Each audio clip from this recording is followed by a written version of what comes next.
আসসালামু আলাইকুম ভিউয়ার্সরা, কি অবস্থা সবার, কেমন আছেন? তো আশা করি সবাই অনেক ভালো আছেন। তো আপনাদের মাঝে কিন্তু নতুন আরেকটা ইন্টারেস্টিং ভিডিওতে আসলাম। তো দেখুন, মানুষটা কিন্তু তামুক চাষ করে, মানে বিড়ি যে বা সিগারেট বানানো হয় তার ভিতরে যে তামুকগুলো দেওয়া হয় সে কিন্তু এগুলো চাষ করে। ভাই নাম কি তাহলে ভাই? আমার নাম মোহাম্মদ খালেক মিয়া। মোহাম্মদ খালেক মিয়া, আপনার নাম, আপনার বাসা কোন জায়গায় ভাই? বাসায় পশ্চিম খালপাড়া গড়পাড়া ও থানা। আচ্ছা আচ্ছা, গড়বড়া পড়ছে না? হুম। কত বছর ধরে এই কাজ করেন?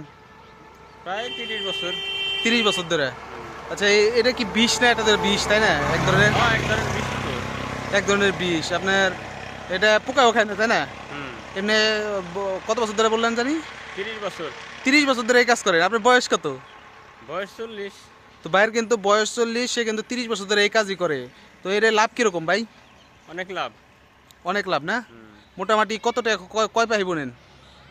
6 ভাই বুনছি এবার 6 বিঘা। 6 বিঘা বুনছেন। 6 বিঘায় আপনার কত টাকা খরচ হয়েছে? ওই বিঘা প্রতি ধরেন 15,000। বিঘা প্রতি 15,000 খরচ হয় না? হ্যাঁ। তাহলে 6 বিঘায় 30, 60, 3 থেকে 90,000 খরচ হয়েছে। কত আসবে পারে? ওই তো 70-80 হাজার করে আসতো বাহিতে।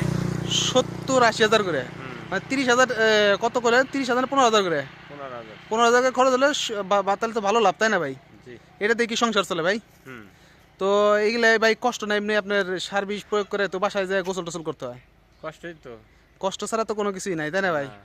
তো কে কে সিগারেট খান? এই তামাক পাতা দিয়ে কিন্তু সিগারেট বানানো হয়, অবশ্যই সবাই কমেন্ট করে বলে যাবেন। এবং এই ভাইটির জন্য সবাই দোয়া করবেন। সবাই ভালো থাকবেন, সুস্থ থাকবেন এবং ভিডিওটা বেশি বেশি শেয়ার করে দিবেন।